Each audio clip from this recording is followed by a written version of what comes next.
iglesia soy, y tú también. En el bautismo renacimos a una vida singular, y a confirmar hoy nuestra fe, lo proclamamos compartiendo el mismo pan.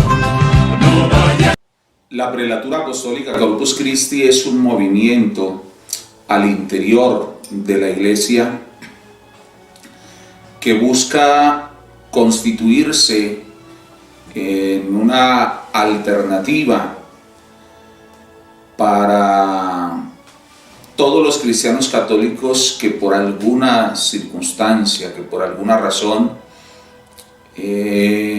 no se encuentran a gusto al interior de la que conocemos como la Iglesia institucional, la Iglesia de Roma.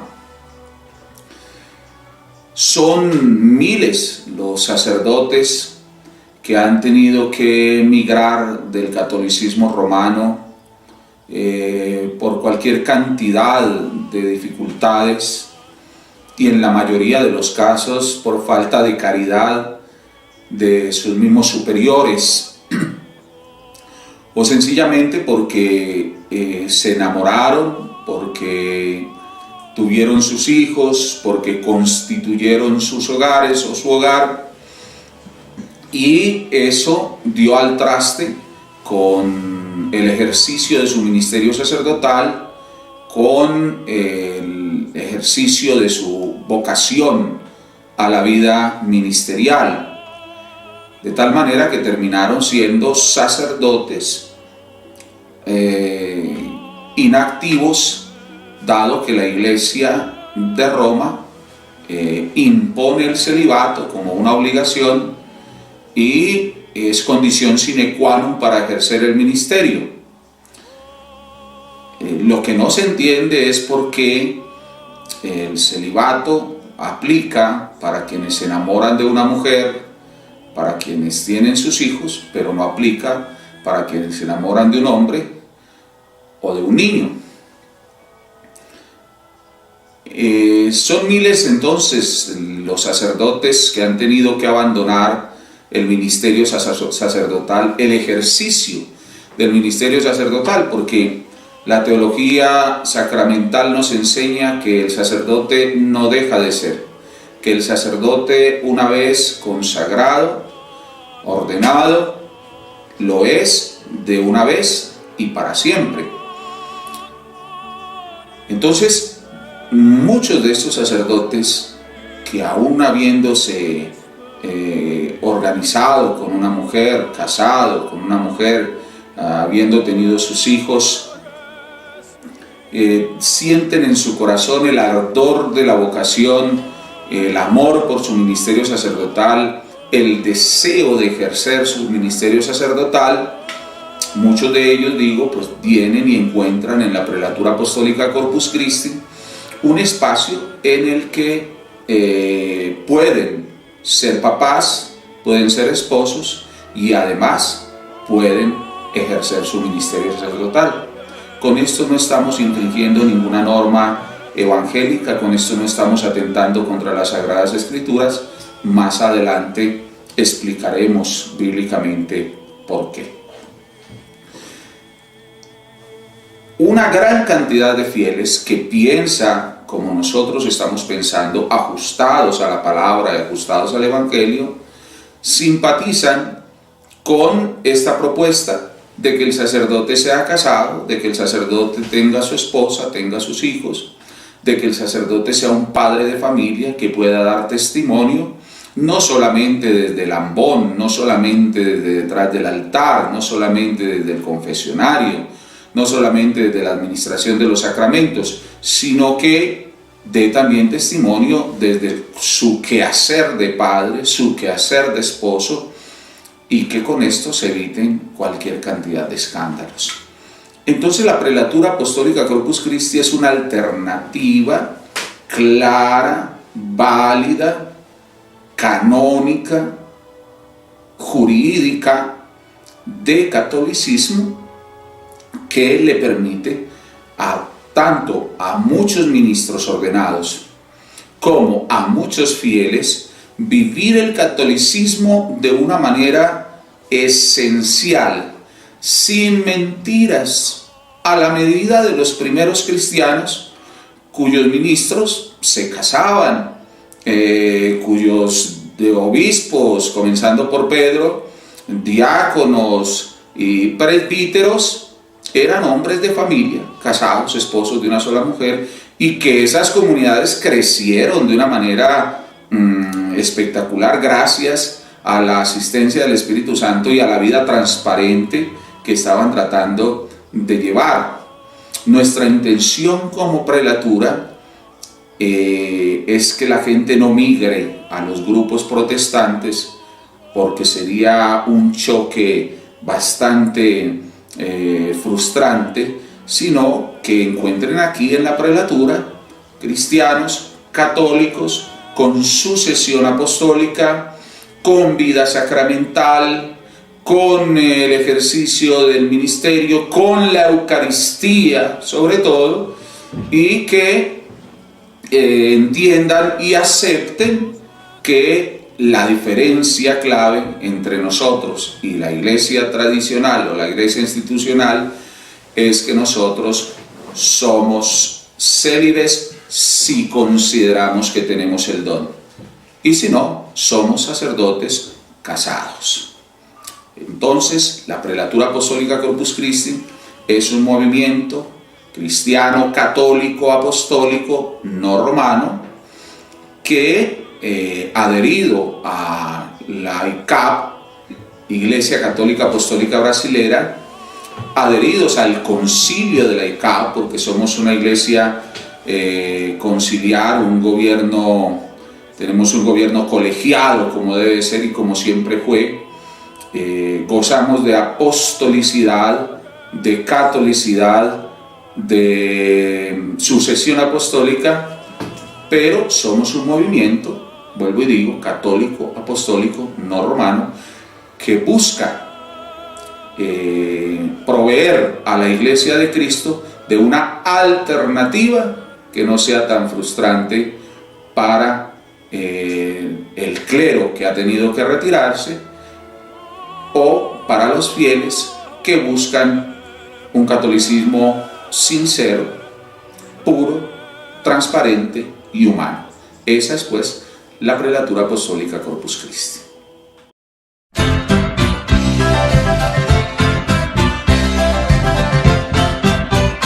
Iglesia soy, y tú también. En el bautismo renacimos a una vida singular, y a confirmar hoy nuestra fe lo proclamamos compartiendo el mismo pan. No vaya. Ser católico no es necesariamente ser romano. Tendríamos que adentrarnos un poco en la historia del catolicismo, o más bien de la vida de la fe cristiana, porque hagamos claridad, la fe no es la fe católica, es la fe cristiana. Jesucristo no fundó el catolicismo, Jesucristo de alguna manera fundó el cristianismo, la fe cristiana.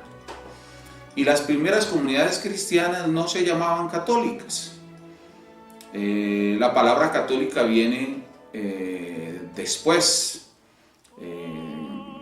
cursa uso mucho después de las primeras comunidades cristianas, y las primeras comunidades surgieron en Jerusalén.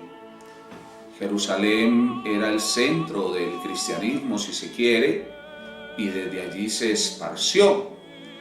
Entonces no podríamos aseverar que el cristianismo católico tiene origen romano. No, de hecho, el primer concilio de la Iglesia fue el concilio de Jerusalén, y tampoco estuvo liderado por Pedro, a quien le indilgan el primer papado, que también es una mentira histórica. El primer concilio estuvo liderado por Santiago, de tal manera que la primera iglesia cristiana, es decir, la fundada por Cristo, tuvo de alguna manera, por decirlo así, sede en Jerusalén, lo que ahora conocemos como el Patriarcado Ortodoxo de Jerusalén. Y su líder principal en el momento fue Santiago. De tal manera que Roma vino a ser la sede del catolicismo, más por cuestiones políticas que por cuestiones espirituales o por cuestiones bíblicas. En Roma, recuerden que vivía el emperador.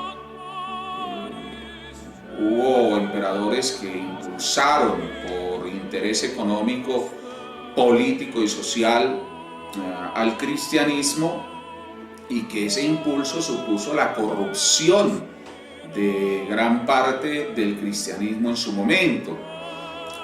Emperadores como Constantino, que buscaban expandir su poder, se dieron cuenta de cómo el cristianismo estaba creciendo, no solamente en su territorio, sino en otras partes, y comenzaron a ayudar, entre comillas, a los movimientos cristianos, y comenzaron a meter su mano en la estructura de estos movimientos cristianos. Es así como Constantino instalaba obispos, es así como Constantino comenzó de pronto a promover la jerarquía al interior de la iglesia, pero no la jerarquía paulina de obispos, presbíteros y diáconos, sino que comenzó a promover fue una jerarquía política. En este orden de ideas, Constantino concibió que su imperio, que era un imperio universal, y la palabra que se utiliza en griego para decir universal es católicos, él consideró que si su imperio era católicos, es decir, universal, la religión del imperio tendría que ser también universal, y así surge el nombre de católico para el movimiento cristiano.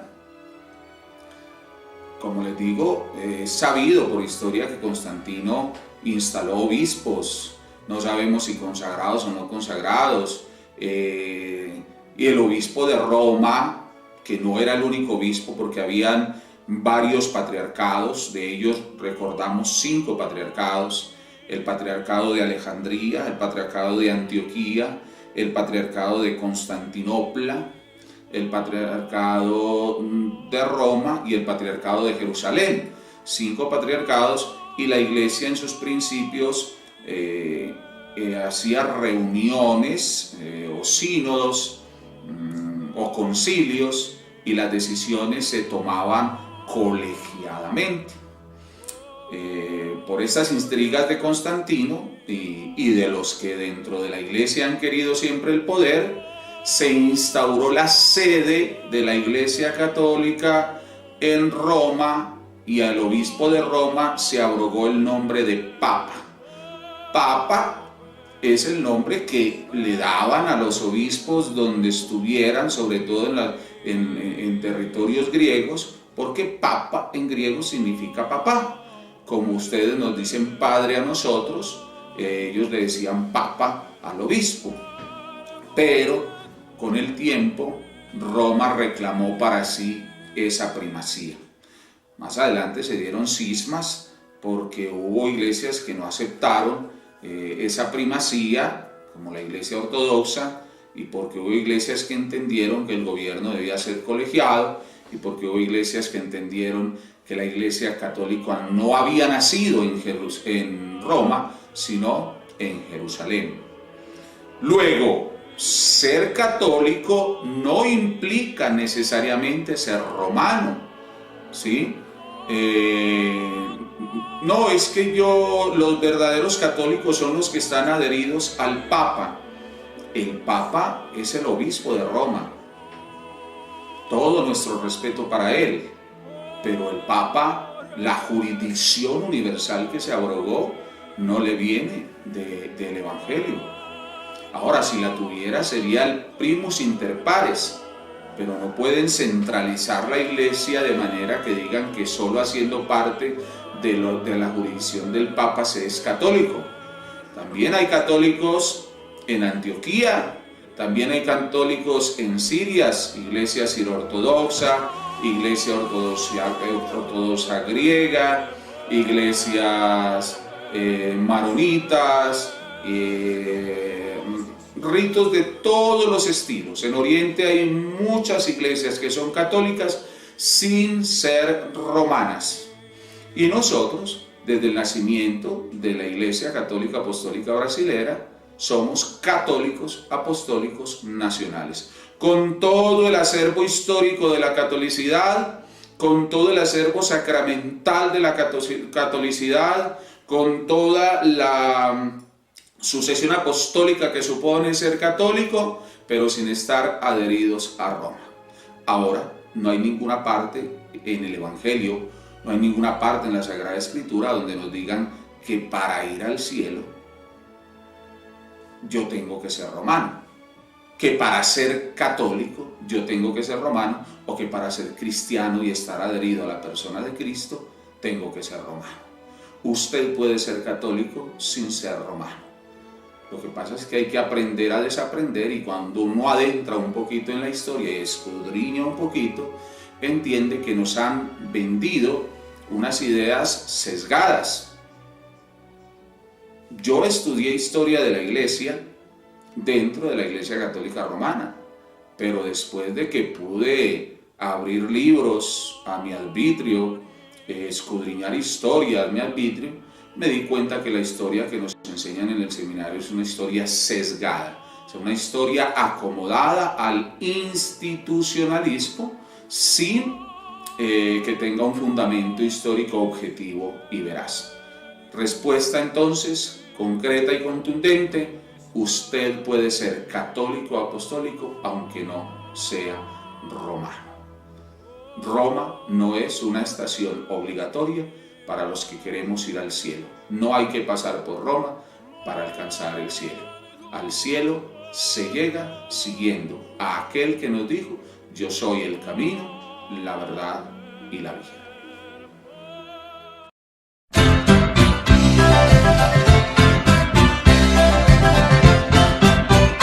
Iglesia soy, y tú también.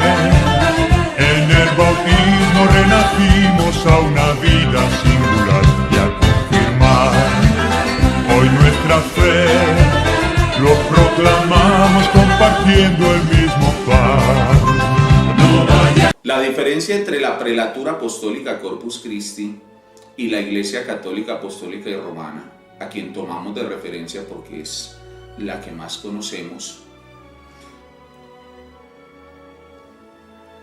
es una diferencia fundada en la disciplina que no en la fe y en la esencia de la fe. La Iglesia Católica Apostólica y Romana impone el celibato para sus clérigos. La prelatura apostólica Corpus Christi propone el celibato como una opción, no como una obligación. Y aquí hay que entender que para nosotros el celibato es un don que viene de parte de Dios, es un regalo maravilloso de parte de Dios que le da a algunos cuantos, no a todos. Por tanto, aquel que diga ser célibe sin tener el don, se va a hacer daño a sí mismo y le va a hacer daño a los demás. Y va a terminar siendo un frustrado y siendo un dañino de personas, de jóvenes, de niños, porque no es feliz. Y quien no alcance la plenitud y la felicidad en su ministerio sacerdotal, tampoco se la dejará alcanzar a otros, será un amargado, un frustrado. Y el ser humano está llamado a realizarse afectivamente. Quien no se realiza afectivamente termina haciéndose daño y haciendo daño a los demás. Entonces, primera diferencia: El celibato para nosotros es una opción, el celibato para la Iglesia Católica Apostólica Romana es una obligación.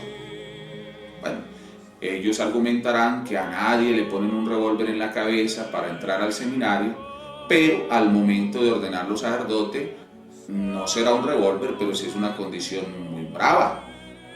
Si usted quiere que lo ordenemos, prometa que va a ser célibe. Si no, no lo podemos ordenar. Yo me pregunto, ¿eso es una opción? Yo me pregunto, ¿eso es llegar al ministerio sacerdotal con plena libertad? Y si uno hace la promesa del celibato y después, porque la naturaleza llama, y después, porque es un derecho del ser humano, termina violando esa promesa, no se sentirá frustrado, no se sentirá triste. Por un lado no cumplió la promesa que hizo y por otro lado experimentó lo que todo ser humano experimenta y entonces la diatriba, ¿qué sigo haciendo? ¿Sigo mintiendo o me someto a una penitencia perpetua en la que me voy a sentir incómodo? Primera diferencia, para nosotros el celibato es una opción, para Roma es una obligación. Segunda diferencia, el trato con quienes se han casado y desafortunadamente se han divorciado, el trato con quienes viven en unión libre. Nosotros tenemos un trato de caridad, un trato pastoral, un trato de acompañamiento. No le negamos ni la comunión ni la participación. Hacemos un trabajo con estas personas y la prelatura brinda la oportunidad de unas segundas nupcias. Pueden volver a casarse en la medida en que se haga un proceso de disolución del primer vínculo. Solo una segunda vez, así como Dios nos da las oportunidades que nos ha dado a pesar de las dificultades por las que hemos atravesado. Tercera diferencia, la prelatura, por no estar en obediencia a Roma en lo que concierne al celibato y en lo que concierne al trato de los divorciados, en lo que concierne a las segundas nupcias, la prelatura no tiene un gobierno centralizado como el de Roma. Es decir, no hacemos parte de la jurisdicción del Papa. La prelatura apostólica Corpus Christi no tiene Papa. ¿Obedecemos entonces a quién? A un concilio, a un gobierno colegiado, el concilio de la ICAP, que se reúne cada 2 años. Un concilio es de índole pastoral, un concilio pastoral y doctrinal, y otro concilio es de índole administrativo. Sí tenemos gobierno, no somos rueda suelta, hacemos parte de un grupo de más de 70 obispos en todo el mundo y el concilio se llama el Concilio de la ICAP. Nos reunimos, como les dije ya, cada 2 años. Entonces sí hay gobierno colegiado, no hacemos parte de la jurisdicción de Roma, como ya lo hemos explicado, por estos puntos en los que estamos distantes. Nos diferenciamos o nos distanciamos de Roma en un cuarto lugar porque nosotros no aceptamos la infalibilidad del Papa, el dogma de la infalibilidad del Papa. Para nosotros, un ser humano como es el Papa o el Obispo de Roma se puede equivocar. Es cátedra o incátedra. Nos podemos equivocar. Y no podemos abrogarle a un hombre la plenipotencialidad, no podemos abrogarle a un hombre que esté blindado frente a los errores, porque es un ser humano. El Papa no tiene carácter divino, el Papa tiene carácter humano, es un ser humano y se puede equivocar. Incluso los concilios se han equivocado, han tomado decisiones equivocadas. Nadie ha dicho que porque tomemos una decisión colegiada esta es exenta del error. hay decisiones colegiadas que han sido trabajadas burocráticamente por debajo, manejadas políticamente por debajo, y terminan siendo decisiones supuestamente del común cuando en realidad habían intereses fundados. Entonces, el dogma de la infalibilidad papal para nosotros es una mentira. No está sustentada en ninguna parte de las Sagradas Escrituras. En conclusión, entonces, para nosotros en la prelatura, las distancias o aquello que nos distancia de Roma fundamentalmente son estos cuatro ítems. Primero, no estamos adheridos a Roma. Tenemos un gobierno colegiado. Segundo, no aceptamos el dogma de la infalibilidad papal, creemos que el Papa sí se equivoca, es cátedra o incátedra, siempre estará sujeto también a error. Tercero, el celibato para nosotros es una opción, no una obligación. Y cuarto, el trato con caridad, con pastoral y con oportunidades de unas segundas nupcias para quienes se han divorciado o para quienes viven en unión libre. 4 elementos pues que nos distan de la Iglesia Católica Apostólica Romana. Si ustedes quieren llamarlo diferencia, esas son nuestras diferencias.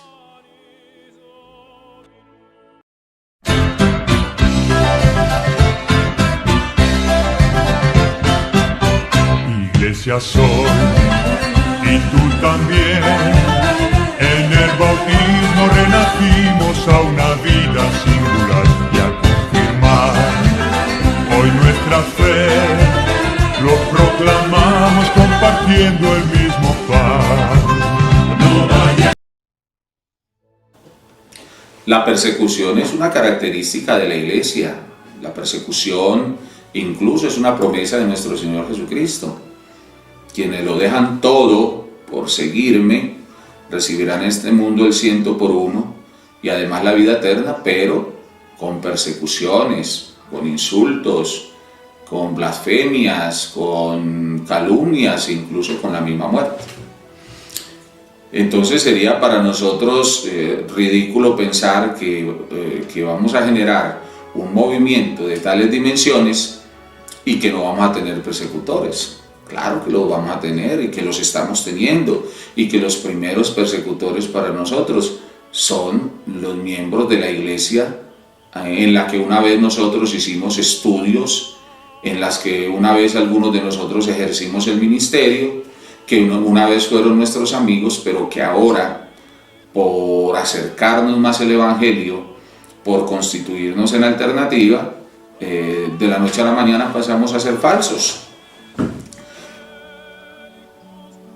Sí, están asegurando, irán a asegurar y seguirán asegurando que nuestros sacerdotes son falsos, pero son falacias y son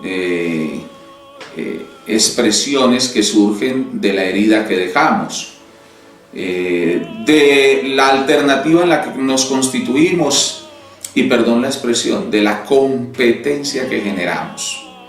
¿Por qué? Porque nosotros no somos pastores evangélicos, porque nosotros no somos promotores de otra religión, porque nosotros no estamos haciendo activismo o proselitismo hacia otra religión distinta. Nos presentamos como católicos, y eso es lo que más le duele a nuestros hermanos romanos, que digamos que somos católicos. Incluso se atreven a sugerir, digan que son anglicanos, digan que son protestantes, pónganse una corbata, no usen clérima, no hay razón para ello. Somos católicos. Y en Colombia, según la Constitución política, en el artículo 19, hay libertad de cultos. Y yo estoy llamado a vivir mi catolicidad desde la dimensión que considere pueda vivirla, ¿sí? La catolicidad no es propiedad privada de nadie. Nadie puede decir tengo las escrituras del Espíritu Santo. Esto duele, a algunos si dicen que somos falsos. ¿En qué fundamentan ellos la falsedad? En un único argumento: no hacen parte de la Iglesia del Papa. Y ya dijimos que ser católico no significa estar adherido al Papa. Ser católico es vivir una vida de fe fundamentada en la sucesión apostólica, en los sacramentos, en la Eucaristía, en la apostolicidad, pero no necesariamente el credo, que es la máxima expresión de nuestra fe. En ninguna parte dice creo en Roma, no, dice creo en la Iglesia una santa, católica y apostólica, y esa es la Iglesia a la que nosotros pertenecemos, no romana ciertamente. Entonces van a decir que somos falsos, fundamentados en que no estamos adheridos a la jurisdicción del Papa, pero no tienen en cuenta que para ser falso, un sacerdote debe de ser una persona que se inventó su ministerio, debe ser una persona que nunca fue ordenado, debe ser una persona que no está adherido a un obispo, debe ser una persona que sencillamente está disfrazado y ejerciendo una obra de teatro que se llama sacerdocio, impartiendo ministerios sin tener la autoridad sacramental para ejercerlos. Pues bien, nuestro ministerio sacerdotal está fundamentado en la sucesión apostólica. Los obispos de la prelatura apostólica Corpus Christi fuimos consagrados en Brasil, recibiendo la sucesión apostólica de aquel a quien tengo a mi fondo, el Monseñor Carlos Duarte Costa, que en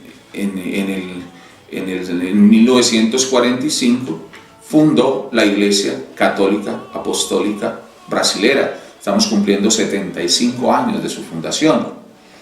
Monseñor Carlos Duarte Costa se le adelantó al concilio pidiendo que las Eucaristías fueran celebradas en la lengua del pueblo, que fueran celebradas de frente y que el pueblo tuviera derecho a tener sacerdotes casados, con esposas, con hijos. Que el concilio de la ICAP nos habilita para el ejercicio del ministerio sacerdotal. Yo, obispo, con la sucesión que he recibido de la ICAP, sucesión que nos viene de un obispo católico apostólico romano, que fue ordenado por el cardenal Sebastián Leme, que fue instituido como obispo de la diócesis de Botucatu, que recibió un mandato apostólico. Yo, obispo, hijo de esa sucesión, ordeno sacerdotes para la prelatura con esa sucesión, y eso hace que estos sacerdotes sean completamente válidos. No lícitos, dirá Roma, pero válidos. Todo sacramento que ellos realicen por el hecho de venir de esta sucesión son sacramentos válidos. La falsedad consistiría en que fueran sacerdotes sin sucesión, cuya ordenación no fuera canónicamente existente ni válida, y que estuvieran disfrazados celebrando ministerios o administrando sacramentos. Yo sí considero que hay una falsedad mucho más grave, y esa falsedad consiste en ejercer un ministerio fundamentado en la mentira y en la hipocresía. Así me haya ordenado el mismo obispo de Roma, así me haya ordenado el obispo más relevante de la catolicidad, así me haya ordenado, si se quiere, el patriarca de Constantinopla. Si yo soy un sacerdote que me monto al altar, que me subo al altar a celebrar la Eucaristía, después de haber hecho cualquier cantidad de despropósitos morales, después de haber violado niños, después de haber tenido una relación que va contra natura, después de haber generado impureza en mi cuerpo por mi estilo de vida, y voy y celebro la Eucaristía, y con esas mismas manos con las que manoseé a un muchacho, con esas mismas manos con las que hice cualquier despropósito moral que va contra la naturaleza, impongo esas mismas manos sobre la oblata y digo que estoy consagrando, y con esas manos impuras reparto la comunión. Eso sí es ser un sacerdote falso. La falsedad consiste en mostrar algo que no soy, hacerme pasar por un sacerdote cuando en realidad lo que hay detrás de mí es un demonio, un hombre que hace daños. Puedo tener diploma de presbiterado, puedo tener actas de ordenación sacerdotal, puedo tener fotos con el obispo más relevante de este mundo ordenándome, pero soy un hombre falso. Jesucristo no vino y cuestionó la realidad del ministerio sacerdotal del Antiguo Testamento, pero sí les dijo: ay de ustedes, escribas y fariseos hipócritas, sacerdotes hipócritas, sepulcros blanqueados, que por dentro están podridos, aunque por fuera se vean muy bonitos. Sí, nos van a tildar de falsos, nos van a seguir diciendo falsos, pero el argumento nuestro no será la pelea, el argumento nuestro no será la discusión, el argumento nuestro será el ejercicio transparente de nuestro ministerio y el trabajo pastoral, que son los frutos que da un ministerio sano, un ministerio sin hipocresías, un ministerio sin mentira. Ahora, tenemos elementos jurídicos y tenemos elementos canónicos que demuestran que no somos falsos. El primero es el elemento de la apostolicidad y de la sucesión apostólica. Venimos de una raíz muy clara: Carlos Duarte Costa, obispo católico apostólico romano devoto catú, ordenado o consagrado obispo por un cardenal, el cardenal Sebastião Leme, instituido e instaurado obispo católico devoto catú. Esa ordenación, esa consagración no se la quita nadie. ¿Lo pueden destituir? Sí, pero sigue siendo obispo. ¿Le pueden dar una suspensión? Sí, pero sigue siendo obispo. Y lo que él bendiga y lo que él consagre queda bendito y queda consagrado, porque es sacerdote para siempre. Primer argumento nuestro: hay entonces sucesión clara. Somos sacerdotes, somos obispos, porque esa sucesión es clarísima. Segundo, si lo que buscan es una demostración jurídica, estamos acreditados y respaldados por el Ministerio del Interior con Personería Jurídica 1423, en la que aparecemos como Iglesia Prelatura Apostólica Corpus Christi. No hay ni falsedad jurídica ni falsedad apostólica. Todos estos dos elementos los tenemos. Bueno, van a seguir comentando, van a diciendo cosas, pero nosotros tenemos claridad de quiénes somos y hacia dónde vamos. Falso es el que se dedica a violar niños. Falso es el que se dedica a vivir una vida oculta en el homosexualismo, en las bacanales, en el trago y quizás a veces en las drogas, y se muestra como sacerdote. Esa sí es una verdadera falsedad. Lo otro son cuestiones de índole jurídica y de índole canónico que no hacen falso el ministerio sacerdotal. No se preocupe, tenemos plenitud de validez canónica y tenemos respaldo jurídico.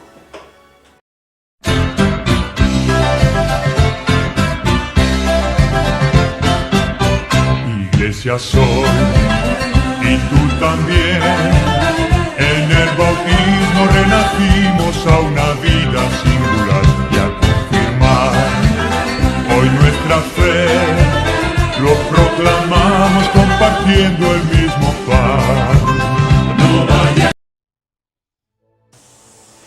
El celibato es una disciplina de la Iglesia Católica Apostólica Romana que quizá dentro del concierto de las iglesias católicas es una de las pocas, y si no la única, que conserva esta práctica. Práctica que para nosotros, si nos ajustamos a la Sagrada Escritura, es doctrina de demonios.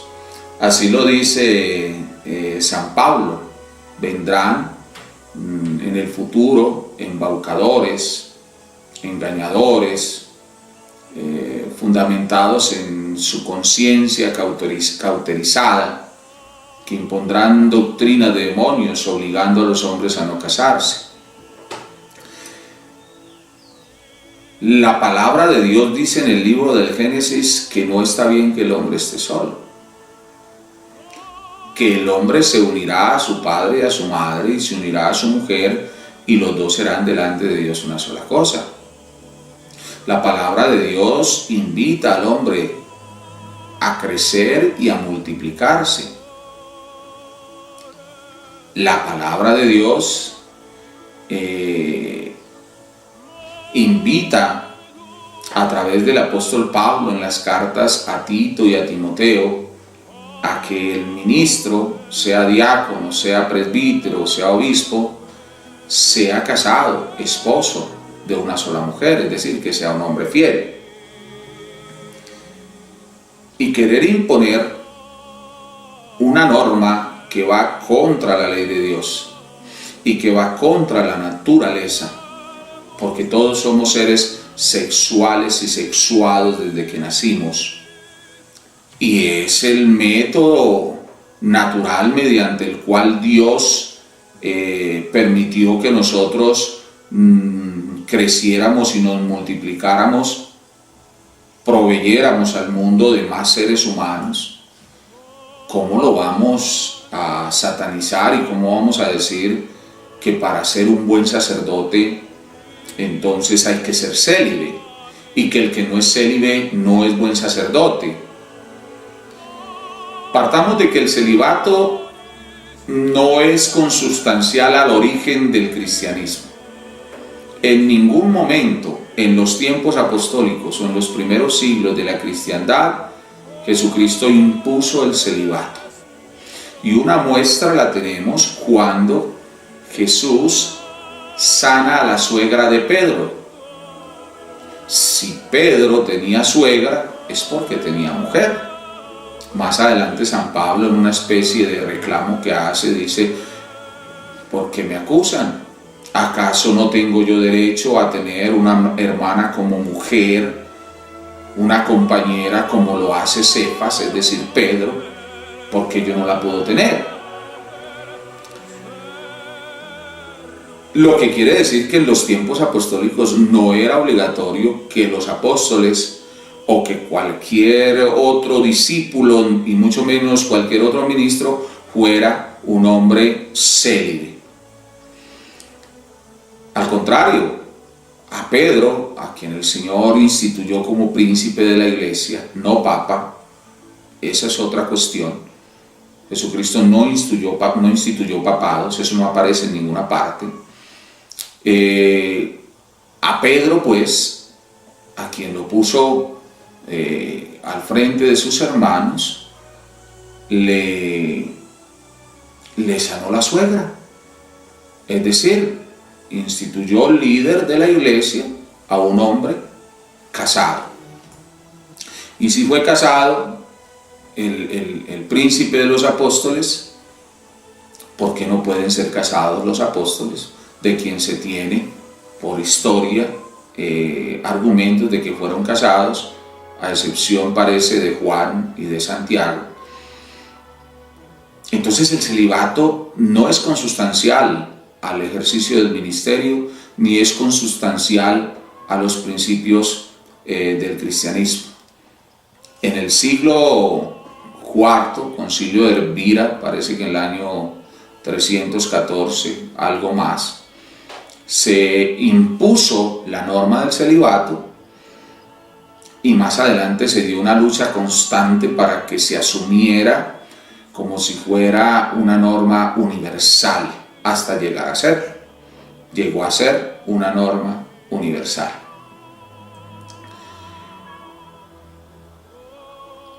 El celibato entonces para nosotros es una invención del hombre, de la institución. ¿Con qué objetivo?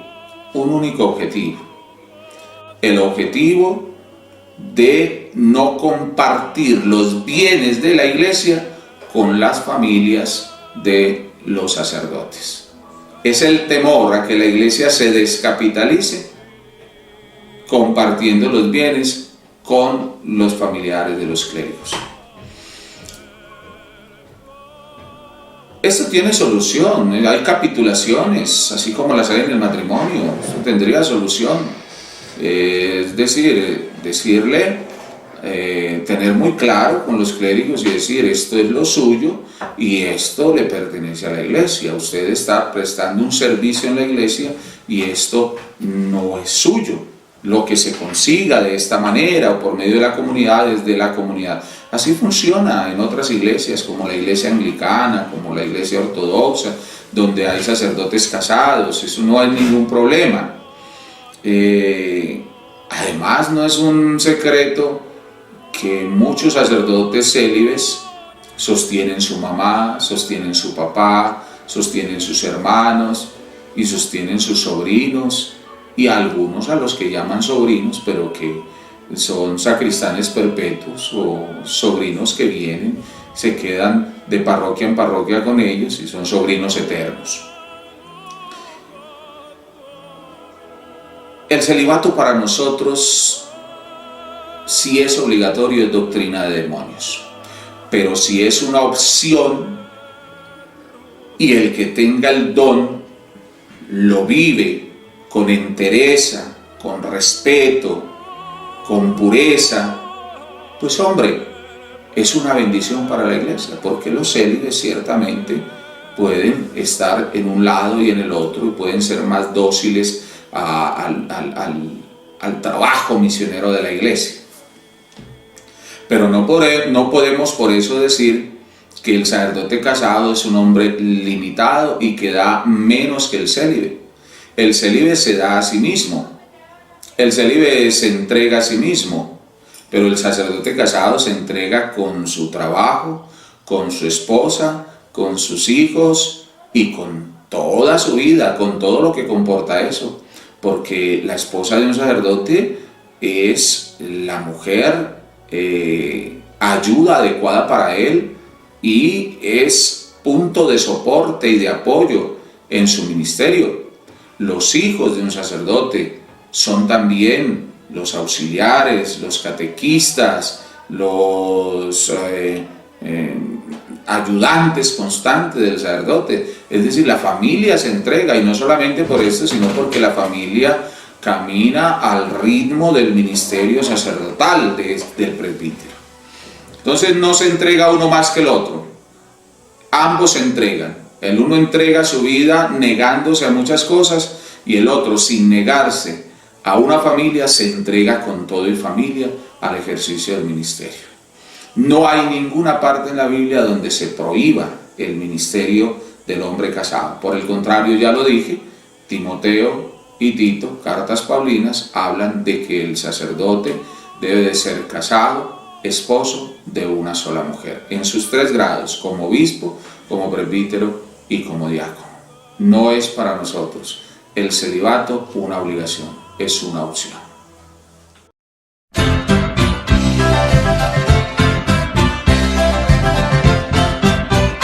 Iglesia soy, y tú también.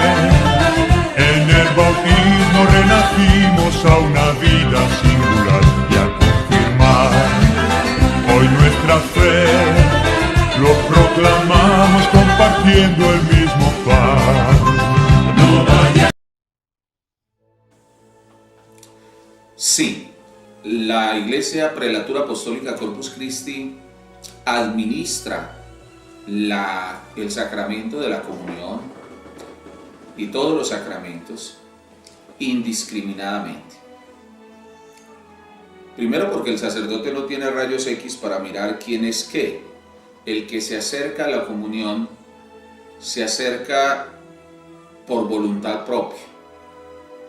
Y no es ni ético ni de caridad sacar a una persona de la fila y decirle usted no comulga. Segundo, porque en el caso de quienes se han divorciado, entendemos que las personas no se divorcian porque sí, porque quieren. Hay un trasfondo, hay todo un vademecum de dificultades. Cuando una persona se divorcia de la persona a la que un día amó, es porque en la mayoría de los casos el amor murió. Y cuando la palabra dice que hasta que la muerte los separe, nosotros entendemos que es la muerte del amor. Se amaron, dejaron de amarse, murió el amor, no hay nada que hacer. ¿Cómo vivir y convivir con una persona con la que no amo? ¿Cómo compartir cama? ¿Cómo compartir mesa? ¿Cómo compartir hogar con una persona a la que no amo? Claro, la prelatura, a partir de sus presbíteros, de sus diáconos y de sus agentes pastorales, hará todo lo posible para que no haya esta ruptura, todo lo posible para que no haya esta división, todo lo posible para que en las escuelas de novios, en el catecismo a las parejas, se dé a entender que el matrimonio en esencia y que el matrimonio idealmente debe de ser para toda la vida, para toda la vida. Pero esto no nos puede permitir descartar que van a haber casos en los que se van a separar. Separarse no es un crimen, separarse no es un sacrilegio, separarse es una circunstancia movida por unas causas que solamente las parejas conocen. Separarse es un evento frustrante, triste, no es algo que disfrute el separado o que disfruten las parejas.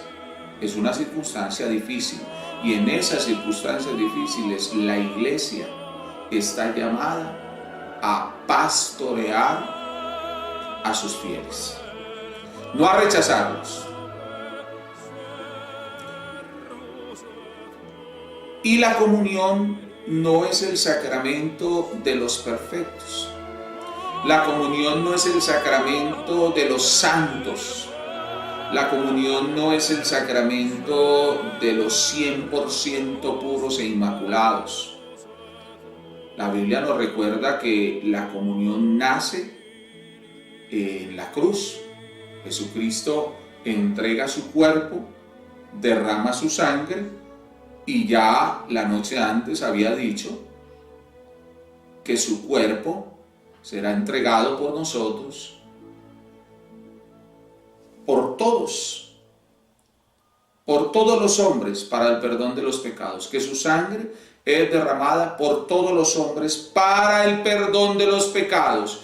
En ningún momento dice que será derramada para aquellos que no pequen.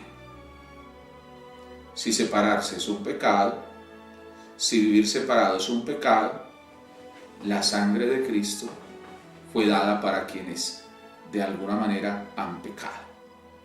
Nosotros no consideramos que separarse sea un pecado. Consideramos que es una circunstancia adversa que hay que atender pastoralmente. Y si Jesucristo entregó su cuerpo y su sangre por los pecadores tienen derecho también a la comunión. Sí, la Biblia dice que el que come su cuerpo y bebe su sangre indignamente, come y bebe su propia condenación. Pero ¿dónde está la indignidad del separado? ¿Dónde está la indignidad de los que viven en unión libre? ¿A qué se le llama indigno? A una vida desordenada. Hay desorden en una pareja que no se ha podido casar, pero que se aman, que tienen hijos, que tienen un hogar constituido, que viven hace 8, 10, 12 años en unión libre, que no se han podido casar por la circunstancia jurídica o canónica del uno o del otro. ¿Dónde está el desorden ahí? Hay desorden en una persona que se divorció. Supongamos una persona que se divorció a los 26, 28, 30 años, con toda una vida por delante, con todo el deseo de amar y de ser amado, y entonces le coartamos y le decimos: usted no, usted es un paria, usted no puede comulgar, usted no se puede confesar, usted no puede vivir vida sacramental porque usted se separó, haga los trámites que le valen por ahí 5 millones de pesos para que se pueda divorciar, y entonces ya cuando un papel lo diga usted vuelve a comulgar. Es decir, atar con papeles lo que el amor no une.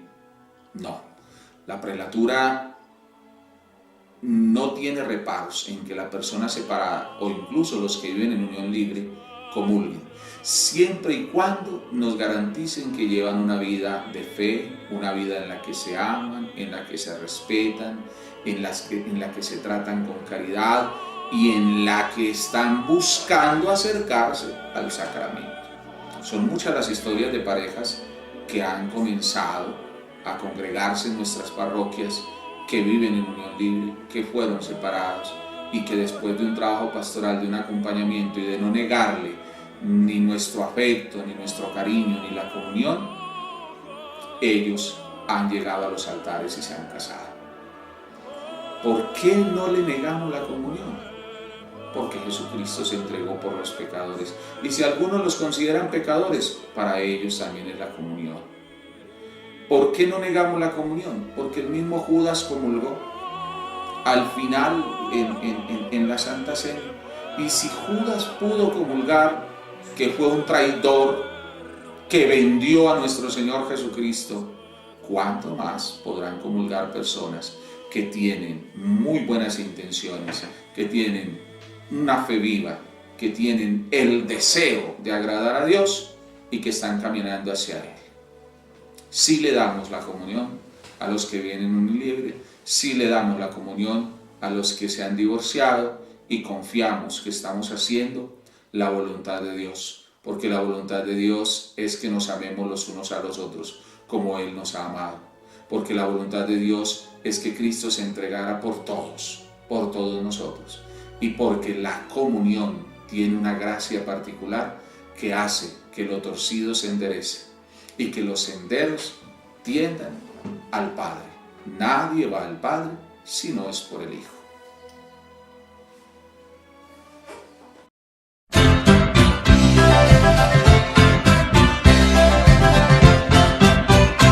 Iglesia soy, y tú también.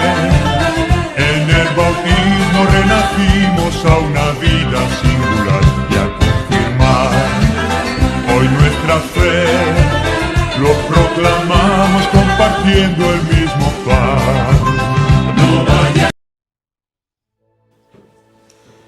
No, definitivamente no. La IPAC, la Prelatura Apostólica Corpus Christi, no considera la ordenación de mujeres al ministerio sacerdotal, porque nosotros fundamentamos nuestra doctrina en dos fuentes: la Sagrada Escritura y la tradición. La tradición entendida como todos aquellos elementos que se pueden sumar a la doctrina cristiana católica, pero que se puedan argumentar desde la Sagrada Escritura. Entonces no es cualquier tradición, no, lo que la gente hizo costumbre y entonces se volvió tradición, no.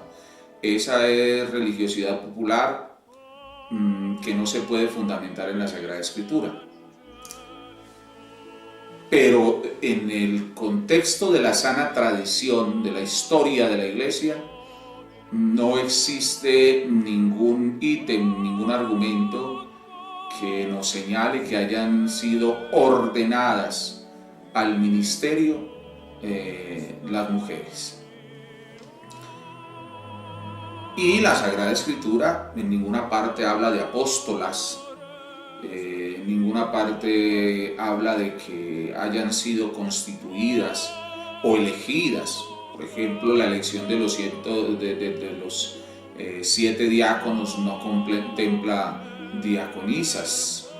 Por ejemplo, la imposición de las manos sobre los presbíteros, de la que habla San Pablo: por esta razón te dejé en Creta, para que organizara las comunidades e instituyeras presbíteros en cada uno de ellas.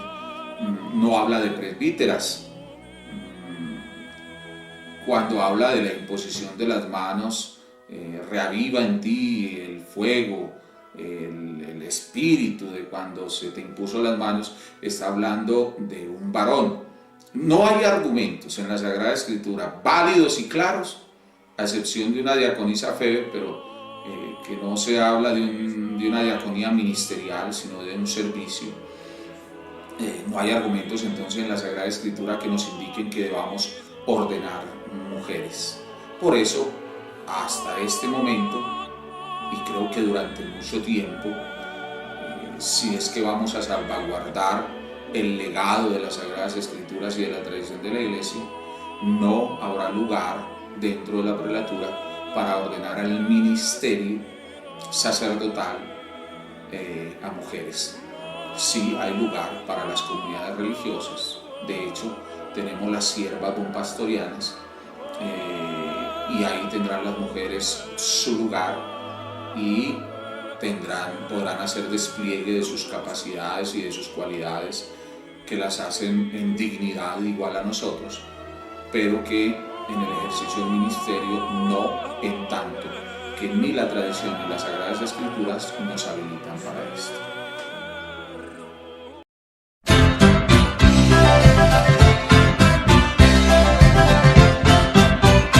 Iglesia soy, y tú también. En el bautismo renacimos a una vida singular, y al confirmar hoy nuestra fe, lo proclamamos compartiendo el mismo pan. El matrimonio es una institución divina, es un sacramento. El hombre dejará a su padre y a su madre y se unirán siendo delante de Dios una sola cosa. Jesucristo da algunas indicaciones sobre el matrimonio. Dice que es una institución que dura lo que dura la vida terrena, porque en el cielo seremos como ángeles, pero que el ideal es que estemos juntos durante toda esta vida terrena. Sabemos que las circunstancias de nuestro siglo no son las circunstancias del siglo pasado y antepasado, en el que la mujer tenía que soportar infidelidades, golpes, humillaciones, maltratos y esclavitud. Y por eso el matrimonio de hoy en día exige madurez, respeto, igualdad de condiciones, y estar de acuerdo en muchas cosas. El matrimonio de hoy no es el matrimonio de cuando un señor se enamoraba de una niña, iba y conversaba con los papás, y entonces los papás se la entregaban aunque no hubiera amor, y que la iglesia incluso propendía para que esa niña se aguantara hasta que muriera ella o muriera él, se aguantara las infamias y las ofensas y los golpes y todo. Entonces el matrimonio era casi que una esclavitud para la mujer, y era para el hombre toda una cantidad de ventajas en condición social. Pero claro que el matrimonio para la prelatura apostólica Corpus Christi debe de ser indisoluble, y debe de ser permanente, y debe durar y perdurar para toda la vida. Eso es lo ideal, lo ideal. Pero como en el contexto humano existe lo ideal y existe lo real, debemos de entender, primero, que debe primar el amor entre los que se casan. Segundo, que es un proyecto que se debe planear, es un proyecto que se debe mirar hacia el futuro, es un proyecto que se debe catequizar.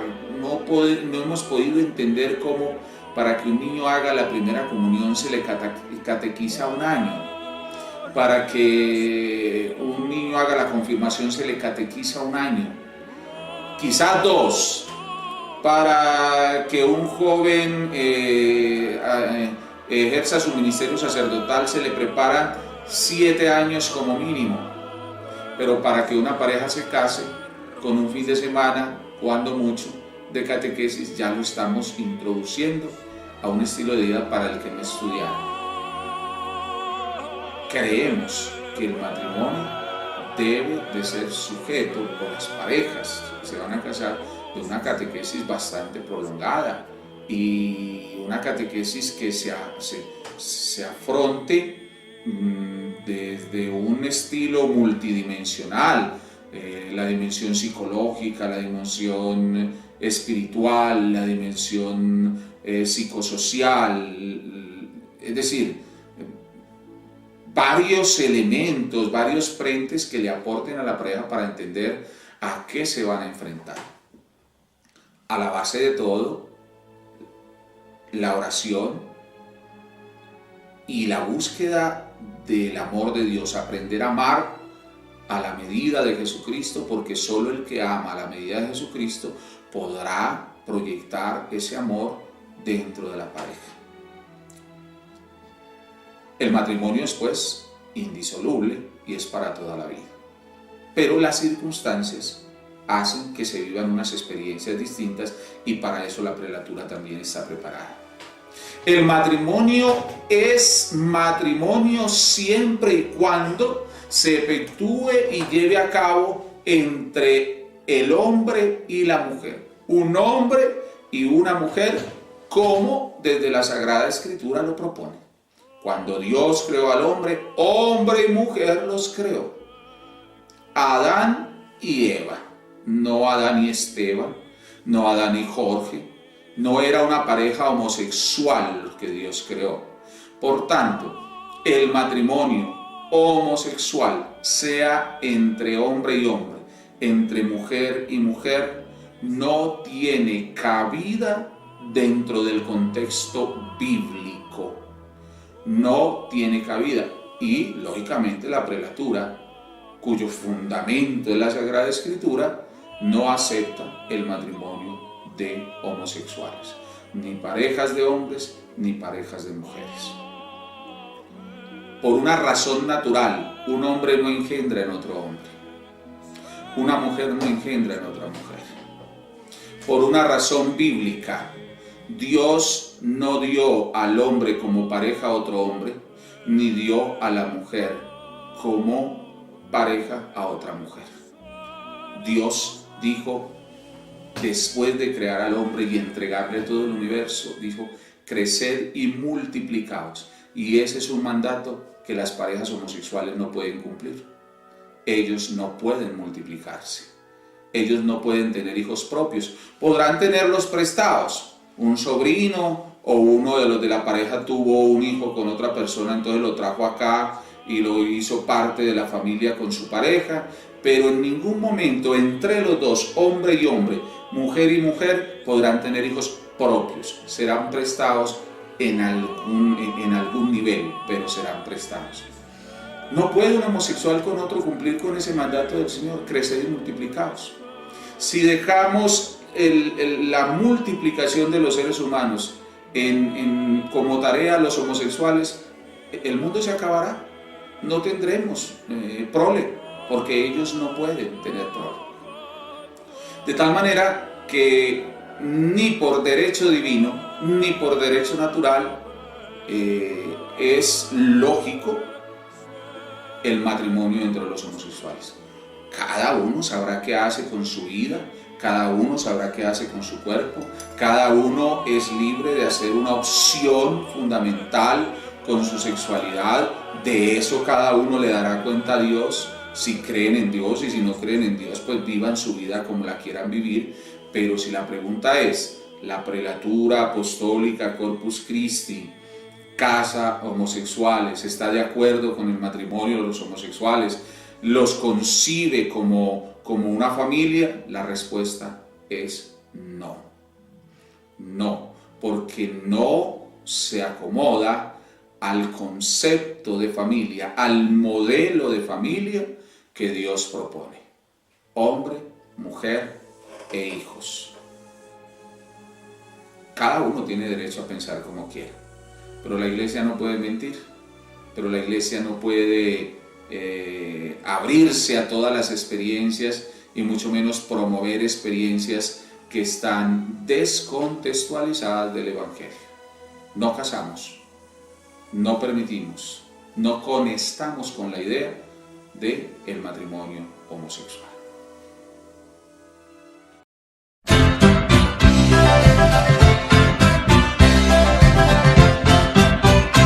Iglesia soy, y tú también. En el bautismo renacimos a una vida singular y a confirmar hoy nuestra fe. Lo proclamamos compartiendo el mismo pan. No vaya. La comunión bajo las dos especies no es un capricho de la prelatura apostólica Corpus Christi. La comunión bajo las dos especies es un mandato evangélico. Jesucristo, según San Pablo, según la tradición que él recibió y que quiere que nosotros extendamos, la forma en que Cristo celebró la última cena, el Jueves Santo, indican que él no solamente entregó pan, su cuerpo, sino que también entregó en el cáliz su sangre. Decir que cuando se le da el cuerpo de Cristo, es decir, la hostia consagrada a la gente, ya se le está dando la sangre porque el cuerpo implica la sangre, es una excusa inválida. Porque Jesucristo hubiera dicho lo mismo: este es mi cuerpo y cómanselo solo, porque en el cuerpo va la sangre. Es una cuestión de una economía tonta, de tratar de no gastar mucho vino, porque si le voy a dar la comunión a 200 personas, entonces se me gasta mucho vino. Y es una cuestión de impartir un sacramento a masas de una manera incompleta. Tomad y comed todo de él, porque este es mi cuerpo entregado por vosotros. Acabada la cena, tomó el cáliz. Tomad y bebed todo de él, porque este es el cáliz con mi sangre, sangre de la alianza nueva y eterna, derramada y entregada por vosotros y por toda la humanidad para perdón de los pecados. Haced esto en memoria mía. O sea que el entregar la sangre de Cristo hace parte del memorial. En consecuencia, cuando solo le damos la comunión al pueblo cristiano bajo las especies del pan, le estamos negando la segunda parte del mandato. Él dijo: haced esto en conmemoración mía. Tanto el cuerpo como la sangre. Y si solamente damos el cuerpo, estamos negando la parte o la segunda parte del mandato de conmemoración. Esta es la razón por la que la prelatura apostólica Corpus Christi siempre administra el sacramento de la Eucaristía bajo las dos especies, cuerpo y sangre de Cristo.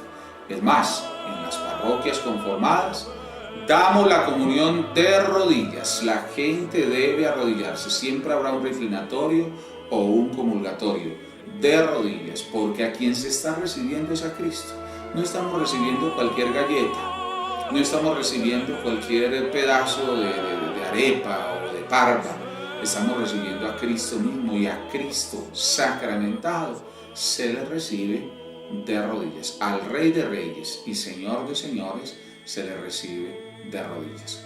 Sí, La prelatura apostólica Corpus Christi siempre administra el sacramento obedeciendo al mandato de nuestro Señor Jesucristo completo.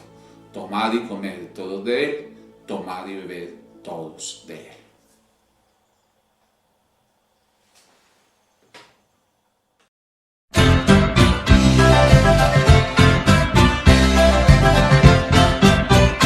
Iglesia soy, y tú también.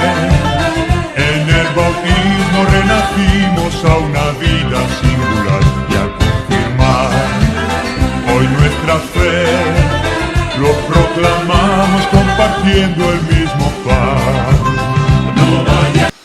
El Papa, para la Iglesia Prelatura Apostólica Corpus Christi, o para el movimiento Corpus Christi, es el obispo de Roma. Cuando miramos el Corpus Paulino y cuando miramos las veces en que San Pablo se hace referencia a la jerarquía de la Iglesia, si así lo queremos entender, no jerarquía como reinado, no jerarquía como gobierno, sino como hieros kyrios, orden de Dios, una estructura de Dios y para Dios. San Pablo hace referencia a episcopos, obispos, presbíteros, ancianos, lo que llamamos hoy en día sacerdotes o padres, y diáconos, servidores. En ninguna parte San Pablo habla de arzobispos, de arciprestes, de cardenales y mucho menos de papa. La palabra papa no aparece en ninguna parte del Evangelio ni del cuerpo de las Sagradas Escrituras. El papado es una institución humana, que no divina. Y mienten diametralmente, mienten los que le indilgan a Pedro el primer papado. Pedro nunca fue papa. La institución del papado, el papado como institución, es algo post-apostólico. En los tiempos apostólicos no existió papa. Pedro nunca fue papa. Dicen que Pedro fue el primer obispo de Roma. Es una mentira, es una falacia. Pedro fue obispo de Antioquía. Allá en Antioquía tuvo su primera sede, su primera comunidad, lo que quiere decir que entonces, si a eso vamos, la iglesia primada debería de ser la siro-antioquena. Entonces, para nosotros el papado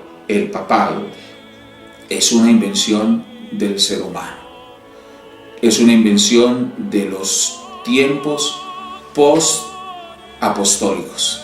Ningún apóstol fue papa. Y el primado en Roma también es un invento de los seres humanos. En ningún momento Cristo mandó a Pedro a ser el primado de Roma. No. Y este cuento de los textos petrinos, tú eres Pedro y sobre esta piedra edificaré mi iglesia, hay que saberlo leer, porque el mismo San Agustín, en una de las lecturas que hacemos nosotros en el oficio diario, en uno de sus homilías, dice que la piedra a la que se refiere Jesucristo es la fe confesada por Pedro. Tú eres el Mesías, el Hijo de Dios vivo, el prometido, el que habría de venir. Esa es la piedra. Jesucristo no podía constituir su iglesia sobre una persona, un hombre tan débil como Pedro, que lo negó, que dudó de él mientras caminaba sobre las aguas, que a última hora sacó una espada y le cortó la oreja al hijo de Malco o al siervo de Malco, que manifestó varias veces ser primario. No, no es sobre la persona de Pedro.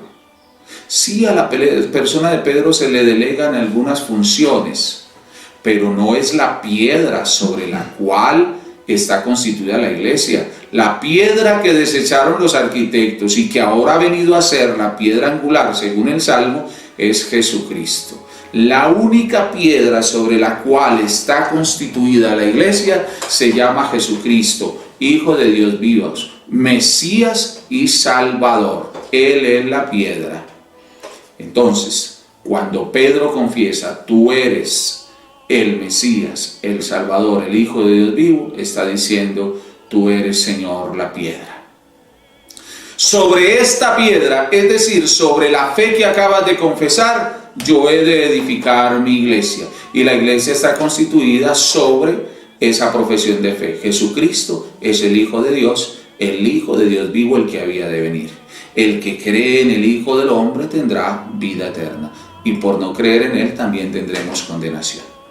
Luego, para nosotros el papado es una institución humana. Y esa es una de las grandes distancias nuestras de Roma. ¿Cuál es la jerarquía señalada por Pablo? Obispos, presbíteros y diáconos. Lo que de ahí se aumente es cuestión del ser humano, no es cuestión de Dios. Por eso, la ICAP y la Prelatura Apostólica Corpus Christi no tiene arzobispos, no tiene cardenales, no tiene papas, no tiene ninguna de estas dignidades inventadas por el hombre. Conserva las órdenes que el Evangelio propone: obispos, presbíteros y diáconos. Y quien gobierna la iglesia no es un solo hombre. Quien gobierna la iglesia es el concilio de la ICAP, que se reúne cada 2 años, elige un presidente, que en este momento es Monseñor Josivaldo, pero es el primus inter pares, es el primero entre iguales, y debe obediencia al concilio. No es infalible, ciertamente, se equivoca. En conclusión, el obispo de Roma para nosotros, el papado es institución humana. El obispo de Roma, en este caso Francisco, quienes vengan, para nosotros son eso. El obispo de Roma, líder de la catolicidad romana mundial. Todo lo que podamos aprender de ellos, si viene de Cristo, lo asumimos y lo aprendemos. Todo lo que tengamos que señalar como mentira, lo señalaremos. Cuenta con nuestra oración, porque en nuestros cánones litúrgicos siempre se ora por todos los obispos del mundo.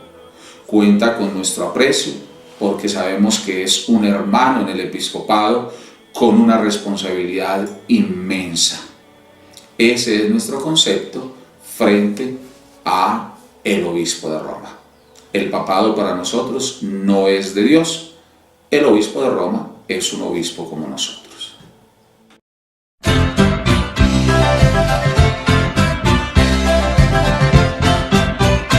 Iglesia soy, y tú también. En el bautismo renacimos a una vida singular, y a confirmar hoy nuestra fe, lo proclamamos compartiendo el mismo pan. No vaya. La Prelatura Apostólica Corpus Christi, como católica que hemos venido diciendo que somos, celebra en rito católico.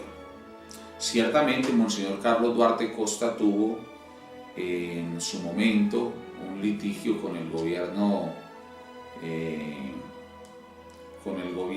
brasilero, porque la Iglesia Católica Apostólica Romana presionaba y decía que él celebraba en rito católico y que vestía como obispo católico, aún sabiendo que no hacía parte de la Iglesia Católica Romana. En esa lucha por demostrar que la catolicidad no es propiedad privada de Roma, pues Monseñor Carlos Duarte Costa realizó algunos cambios sin restarle esencia ni a la apariencia de los clérigos ni al contenido de los ritos. Entonces asumió, para diferenciar el sacerdote romano del sacerdote católico nacional, el color gris para las sotanas de los clérigos. Así, por ejemplo, los obispos de la ICAP vestimos de sotana gris, con vivos rojos, con solideo rojo, con banda roja, dado que nuestros obispos tienen todos estatus conciliar. Todos ellos tienen voz y voto en el concilio, y pues la distinción con el color rojo, que siempre ha sido una distinción para los purpurados, para los cardenales de Roma, que tienen derecho a elegir a su papa, pues nosotros, todos los obispos del concilio de la ICAP, tenemos derecho a elección, tenemos voz y voto, elegimos nuestro presidente, que no es vitalicio, ni mucho menos es infalible, elegimos, y por eso nuestro estatus o carácter de conciliar nos permite utilizar el solideo y la banda y los vivos rojos en nuestras sotanas. Los sacerdotes seculares utilizan también el color gris en sus sotanas. Eso nos distingue. En cuanto a los ritos, nosotros tenemos en la prelatura el misal católico nacional, que es un misal elaborado fundamentalmente, esencialmente, tomando los elementos del misal brasilero, que fue traducido por Monseñor Nicolás, obispo de México. Nosotros asumimos estos elementos y elaboramos el misal católico nacional, que tiene el Niquilopsta del obispo prelado, Monseñor Abraham González, y que se denomina así, misal católico nacional. El rito nuestro tiene algunas diferencias con el rito romano, en primera instancia porque nosotros en toda Eucaristía damos la absolución general. Para nosotros la confesión es una opción, no una obligación. Y el sacramento de la penitencia nos permite dar la absolución general en todas las Eucaristías. Eso es como una de las primeras diferencias con el rito romano. El rito romano da una absolución relativa porque dice que no se perdonan todos los pecados. Nosotros damos una absolución general en todas las Eucaristías. Además, asperjamos con agua en todas las Eucaristías, que es algo que el rito romano lo limita a algunas fiestas y a los domingos. En el rito católico nacional, el rito de la paz viene inmediatamente después de la predicación del Evangelio, dado que Jesucristo nos dice: si al llegar al altar a hacer tu ofrenda encuentras que tu hermano tiene algo en contra tuya, ve, reconcíliate con tu hermano, y después de que te reconcilies con tu hermano, entonces ven y presenta tu ofrenda. Entonces nosotros, después de la predicación, si hay credo, se hace el credo; si hay oración de los fieles, se hace oración de los fieles, e inmediatamente se hace el rito de la paz. Nos permite ese rito de la paz, además de ponernos en paz y obedecer la propuesta del Evangelio, que la liturgia de la Eucaristía de ahí en adelante sea pura. Ustedes saben que a veces en el rito de la paz la gente muy querida se acerca a darnos la comunión, la paz, y a veces tenemos que darle la paz por encima del altar y respetando de cierta manera lo que ya está consagrado. Nosotros entonces damos la paz antes de la consagración para que la liturgia de la Eucaristía quede completamente a disposición de la presencia de Jesús sacramentado y que no haya ningún tipo de irrespeto. Además, por lo que ya mencionamos, el Evangelio nos pide ponernos primero en paz y después realizar la ofrenda. La presentación de las ofrendas comienza con el lavabo, la purificación del sacerdote, que no se hace después de ofrecer la oblata, no, al contrario, antes. Yo no me lavo las manos después de servir la mesa y comer, sino que me lavo las manos antes. Tiene su sentido. Luego se ofrecen los dones con una fórmula que es diferente a la de Roma. Te ofrecemos, Dios Todopoderoso, lo que siendo tuyo nos has dado, este pan fruto de la tierra y de nuestro trabajo, a fin de que lo conviertas para nosotros en el cuerpo de Jesucristo, Hijo tuyo y Señor nuestro. Se dice pues esta oración, y igual es la misma oración para presentar el cáliz. Terminada la oblata, no decimos: orad, hermanos, para que este sacrificio mío y vuestro sea agradable a Dios Padre Todopoderoso, porque es claro que ese sacrificio ni es mío ni es del pueblo. Es un sacrificio realizado por Cristo de una vez y para siempre desde la cruz, y según Romanos, Él es el sumo sacerdote que lo ofreció. Nosotros lo conmemoramos y hacemos presente, pero no es un sacrificio ni mío ni del pueblo, es de Jesucristo. Sencillamente decimos: toma, todo es tuyo, Señor, y de lo que es tuyo te damos. Luego sigue la oración colecta y la plegaria eucarística. Nosotros tenemos 7 plegarias eucarísticas, ninguna de ellas romana. La primera es el canon brasilero largo o canon brasilero A. La segunda es el canon brasilero B, que es una síntesis del canon brasilero. La tercera es la plegaria eucarística o canon conciliar, que lo utilizamos cuando estamos en los concilios. La cuarta plegaria eucarística es el canon de liberación. La quinta plegaria eucarística es el canon de la historia de la salvación. La sexta plegaria eucarística es el canon de sanación, para las misas de sanación. Y la séptima plegaria eucarística es el canon Corpus Christi. La gran plegaria eucarística se termina con la oración del Padre Nuestro, donde haya Cristo o sagrario, damos la espalda al altar y con todos los fieles nos dirigimos al Padre en el Padre Nuestro.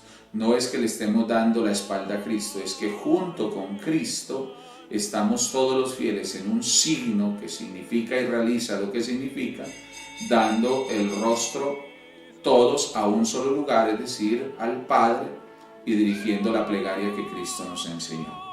Terminada la plegaria eucarística, viene entonces el Cordero de Dios, y después del Cordero de Dios viene la oración de acceso humilde, que la hacemos de rodillas, y luego de esto entonces damos la comunión a los fieles. Primero comulga ciertamente el ministro y después comulgan los fieles. Así transcurre la Eucaristía. Todo católico, nada romano. Todo católico, nada romano. Claro, tenemos las Eucaristías de los santos, la Eucaristía de Santa María Virgen, la Eucaristía de los apóstoles. Todo católico, nada romano. Ese es el rito en el que celebramos los católicos apostólicos nacionales de la Prelatura Apostólica Corpus Christi.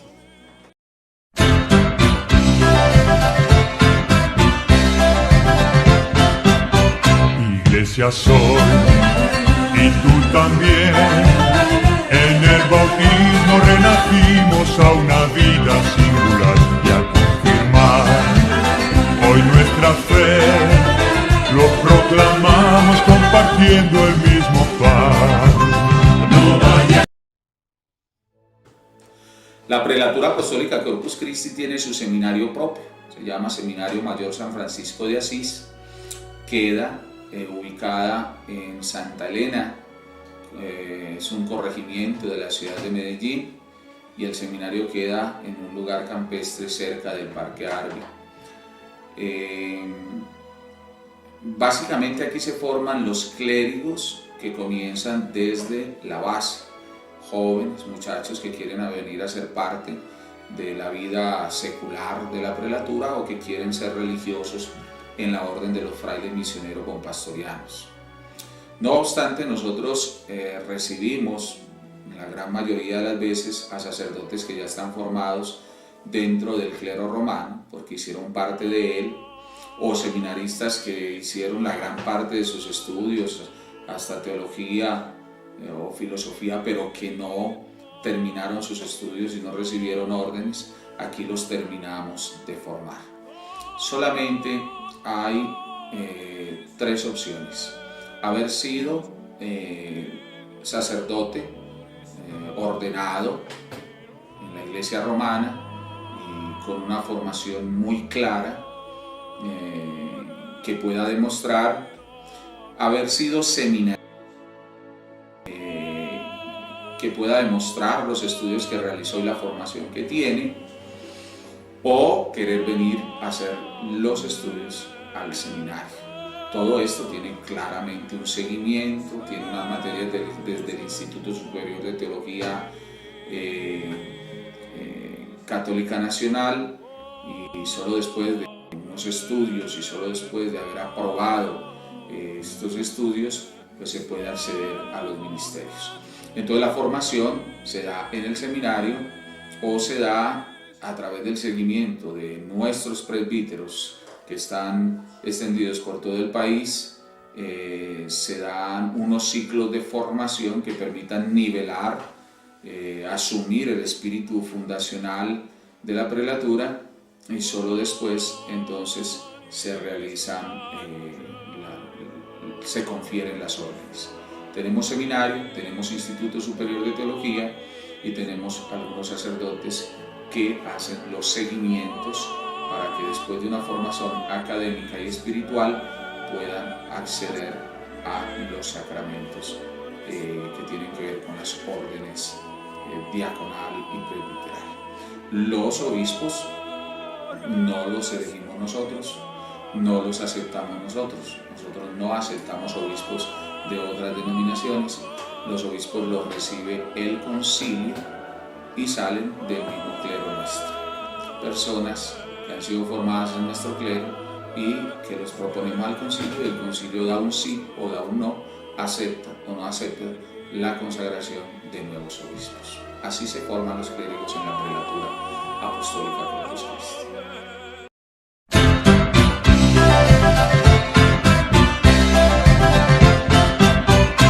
Iglesia soy, y tú también. En el bautismo renacimos a una vida singular, y al confirmar hoy nuestra fe, lo proclamamos compartiendo el mismo pan. No, la prelatura apostólica Corpus Christi no tiene por qué ser antirromana. La gran mayoría de los sacerdotes nuestros fuimos formados dentro del clero romano, fuimos seminaristas de la Iglesia Católica Apostólica y Romana, fuimos bautizados dentro de la Iglesia Católica Apostólica Romana, y algunos ejercieron el ministerio sacerdotal durante muchos años dentro de la Iglesia Católica Apostólica y Romana. Mal haríamos nosotros decir que somos anti-romanos, que odiamos el Papa, que odiamos la Iglesia romana, que odiamos sus obispos, que odiamos sus sacerdotes. En primera instancia, porque el odio no tiene cabida dentro de un corazón cristiano. Segundo, porque lo que hay en nuestro corazón es gratitud por todo lo bueno que pudimos aprender. Tercero, porque nosotros no queremos ser otra iglesia.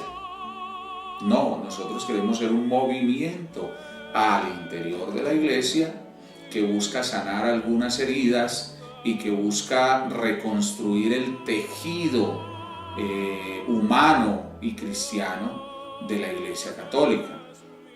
El gran problema está cuando nosotros nos presentamos como católicos. Somos católicos porque la Iglesia Católica Romana quiere ser la única católica. Incluso El adagio latino extra ecclesia nulla salus, dentro de la iglesia, fuera de la iglesia no hay salvación, exime, aparta, de alguna manera excluye a cualquier otra persona que no sea católica romana, y eso es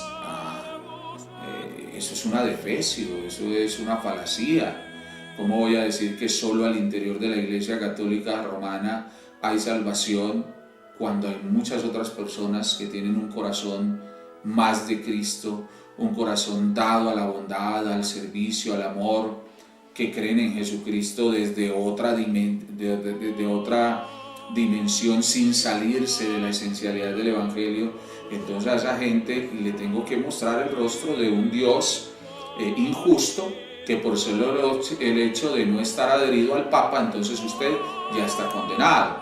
Eso es un adefesio teológico.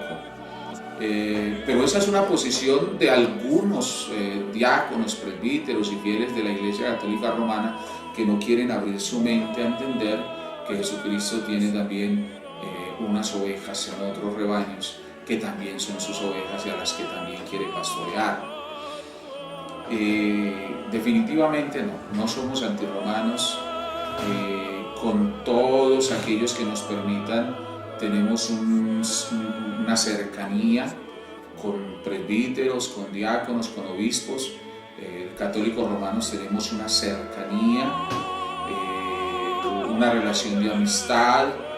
De parte nuestra no hay ningún problema de que un obispo, un presbítero, un diácono romano venga y celebre en nuestros templos, comparta con nosotros. De parte nuestra no lo hay, de parte de ellos sí hay una barrera muy grande, que no sé el nombre, pero que la hay, y por la cual nosotros no podemos compartir con ellos ni altar ni muchas otras cosas. Pero de parte nuestra son bienvenidos.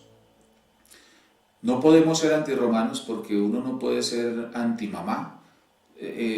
Nosotros nacimos en la Santa Madre Iglesia Católica, seguimos al interior de la Santa Madre Iglesia Católica, aunque la mamá nos diga que no nos quiere, aunque la mamá no quiera reconocer su maternidad sobre nosotros o no nos quiera reconocer como hijos. Seguimos caminando en línea católica, aunque de parte de ellos no seamos personas gratas o no podamos ser aceptados, nosotros sí la aceptamos como madre. Claro, como hijos nosotros distamos en algunos conceptos, ya los hablamos, la infalibilidad del Papa, la caridad, la forma de tratar a los divorciados, a los que viven en unión libre, el papado como centralismo del poder dentro de la iglesia, el celibato como una obligación, una condición sine qua non para ser sacerdote. Esas cosas nos distancian, pero no podemos ser antirromanos.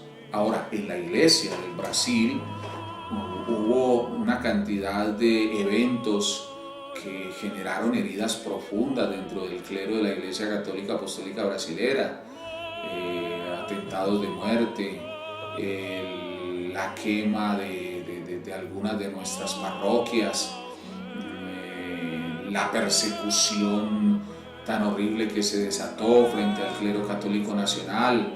Dejan heridas profundas, pero la caridad nos llama al perdón, la caridad nos llama a la reconciliación, la caridad nos llama a entender las cosas en su contexto, y esa misma caridad hoy nos invita a decir: no somos antirromanos, como no somos antiortodoxos, como no somos antievangélicos, porque no somos antinada. No, somos solamente antipecado, porque a ese sí lo combatimos.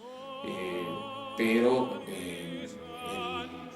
el espíritu de la prelatura apostólica Corpus Christi es un espíritu ecuménico. Somos todos de Cristo, y como somos de Cristo, todos vivimos en el contexto del amor, de la caridad y de la fraternidad.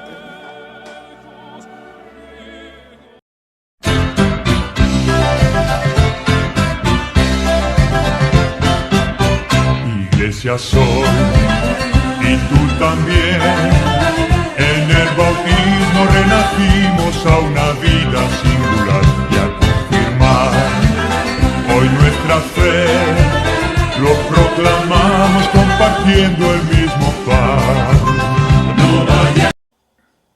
La Prelatura Apostólica Corpus Christi cuenta en este momento con alrededor de 50 sacerdotes. 40 de estos clérigos ya están incardinados, algunos de ellos, la mayoría sacerdotes católicos apostólicos romanos, que están queriendo dar el paso hacia nosotros. Así que en total de clérigos seríamos alrededor de unos 50. Hacemos presencia en Colombia con 2 provincias, la provincia San Francisco de Asís, la provincia Santa Clara de Asís, gobernada, tutoriada por 2 obispos, Monseñor Jesús Nayid Angarita Montejo, que es el obispo de la provincia Santa Clara de Asís, cuya sede está en Aguachica, Cesar, y Monseñor Abraham González, quien les habla, obispo de la provincia San Francisco de Asís, prelado en el momento, porque el prelado se reelige o se elige cada 2 años, y hacemos presencia con estas 2 provincias. Las provincias están divididas a su vez en prefecturas territoriales. En este momento son 7 prefecturas territoriales, y al interior de las prefecturas territoriales tenemos 10 parroquias y alrededor de 19 misiones. O sea que estamos presentes en todo el país con 30 comunidades eclesiales, entre parroquias y misiones. En El Paso, Texas, tenemos a Monseñor Jesús Manuel,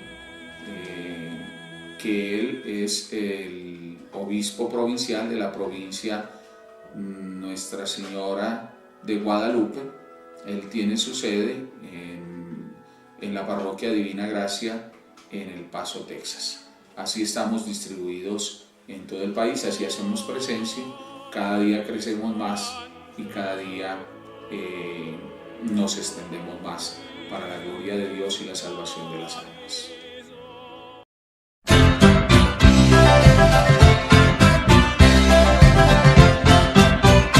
Iglesia soy, y tú también.